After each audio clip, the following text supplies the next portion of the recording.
조계종 총무원장 선출을 불과 한 달에 앞두고 수년 전 자승 총무원장을 비롯한 일부 스님들의 도박 문제가 다시 불거지면서 엄청난 파장을 몰고 올 전망입니다.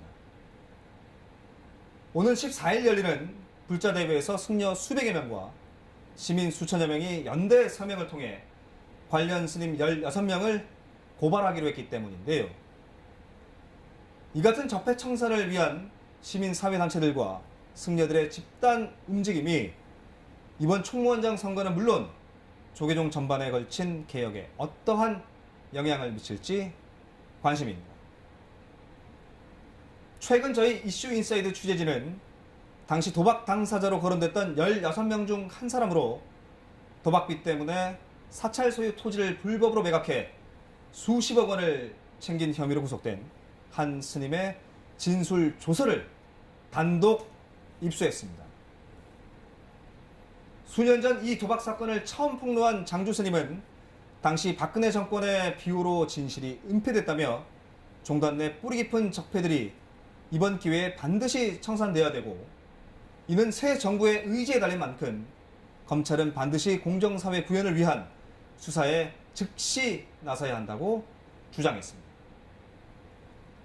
이번 주 이슈 인사이드는 단독 입수한 진술 조서를 계기로 조계종 도박 파동을 재조명합니다. 지난 2013년 12월 23일 창원지검 밀양지청에서 진행된 경남 모 사찰 전 주지 김모 씨의 진술 기록입니다. 사찰 토지를 불법 매각해 수십여억 원을 챙긴 혐의로 조사를 받고 있던 김 씨에게 조사관이 주지가 된 후 얼마나 해외 도박을 자주 했느냐고 묻습니다. 김 씨는 필리핀만 한 달에 한 번 정도 갔으며 갈 때마다 거의 카지노를 했다고 대답합니다. 김 씨는 조사 결과 구속될 때까지 모두 227차례에 걸쳐 해외여행을 다녀온 것으로 확인됐습니다. 앞서 12월 20일 받은 조서에는 김 씨는 더욱 기가 막힌 진술을 합니다. 필리핀으로 도피한 다음 날 DS 2명의 중견 스님이 수배자인 김 씨가 있는 곳에 놀러 왔다는 것입니다. 진술서에는 사찰명과 불명까지 정확히 기재돼 있습니다. 사실로 확인된다면 조계종의 이미지는 땅에 떨어지게 됩니다. 해외여행을 가면 같이 간 다른 스님들은 무엇을 하느냐고 조사관이 묻자 대부분 카지노에 가고 골프를 친다고 진술합니다. 다음 날 받은 또 다른 김 씨의 진술조서. 김 씨는 해외여행을 다른 스님들과 함께 다녔으며 이는 모두 로비 활동이었다고 주장합니다.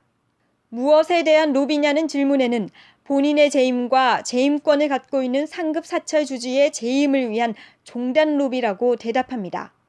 덧붙여 해외에 함께 나가는 스님들도 모두 종단의 지위를 갖고 있기 때문에 가지고 나가는 돈이 있다며 본인은 한 번에 1,000만 원 이상을 사용해 본 적도 있다고 밝혀 상대적인 사찰 규모를 감안할 때 동행 스님들의 돈 씀씀이를 짐작케 합니다. 충격적인 것은 김 씨의 이 같은 로비가 해외에서뿐만 아니라 국내에서도 공공연히 이루어졌다는 주장이 진술서 상당 부분에 걸쳐 기술돼 있는 점입니다. 상급 사찰 주지를 모 불교대학 이사에 선출되도록 하기 위해 권한을 갖고 있는 종회 내 4개 파 중 후보를 낸 1개를 제외하고 다른 3개 파에 3천만 원씩을 지원했으며 이 돈을 각 파 간사들에게 조계소합 숙소에서 전달했다는 것입니다. 개인적으로도 수십여 명의 종회 의원들에게 100만 원에서 300만 원씩을 줬다며 의원 숫자까지 분명하게 언급합니다. 이로 인해 당시 종회 의원 82명 중 상당수의 찬성을 받아내 모 스님이 이사 자리를 가져가지 못하도록 연기를 시켰다는 것이 김 씨의 진술입니다.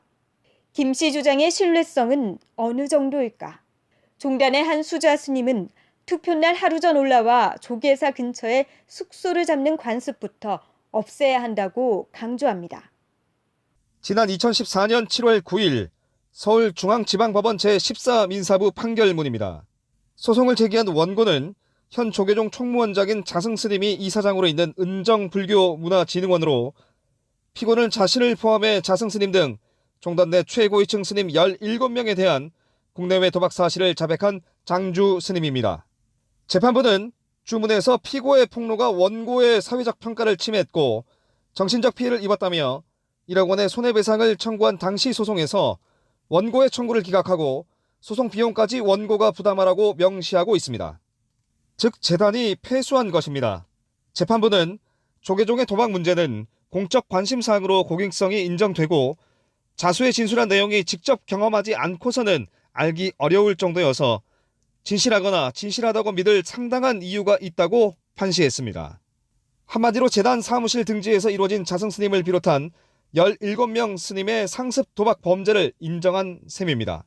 재단 측은 당시 즉시 항소했으나 소송 도중 항소를 포기한 것으로 확인됐습니다. 그럼 앞서 검찰은 장주 스님과 관련한 도박 사건을 어떻게 처리했을까? 이 사건을 수사한 대구지검 포항지청은 자승 스님을 비롯한 16명의 스님들에 대해 고발인 진술 외에 증거가 없다며 불기소 처분하고 허위사실, 명예훼손 등의 혐의로 이들에게 고소를 당한 장주 스님에 대해서도 주장이 허위라고 단정하기 어렵다며 무혐의로 처리해 양측 모두가 혐의 없다는 애매한 결정을 내립니다. 본 취재진 확인 결과 구속된 김 씨는 장주 스님 외 도박 스님 16명 명단에 포함돼 있는 것으로 나타났습니다. 따라서 장주 스님의 주장과 일부 맥을 같이 하는 김 씨의 진술서가 이슈 인사이드를 통해 첫 공개됨으로써 당시 불기소 처분돼 일단락되는 듯했던 조계종 최고위층 도박 의혹 사건이 재점화될 움직임을 보이고 있습니다.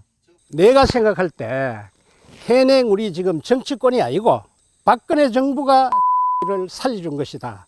스님은 또 지금도 당시와 같은 일들이 해외에서 그대로 벌어지고 있다며 최근 베트남 호짬 더 그랜드 리조트 카지노에 비구니 스님을 대동하고 다녀온 스님이 있다며 새로운 사실을 폭로했습니다. 비구니 스님. 그 스님은 여성이기 때문에 이름 밝히기가 곤란합니다. 이라는 그 지명이 있는데 거기에 더 그랜드 호텔이 있답니다. 더 그랜드 호텔에 가가지고 그 부패 세력들이 타종단 스님들까지 어울려가지고 하고 댕겼다. 최근에도 그래 한다. 장주 스님은 해당 스님이 자신을 명예훼손 등으로 고소해주면 즉각 당사자들의 이름을 밝히겠다고 강조했습니다.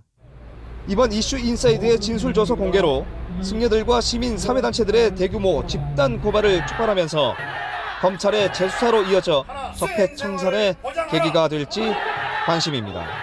이슈 인사이드입니다.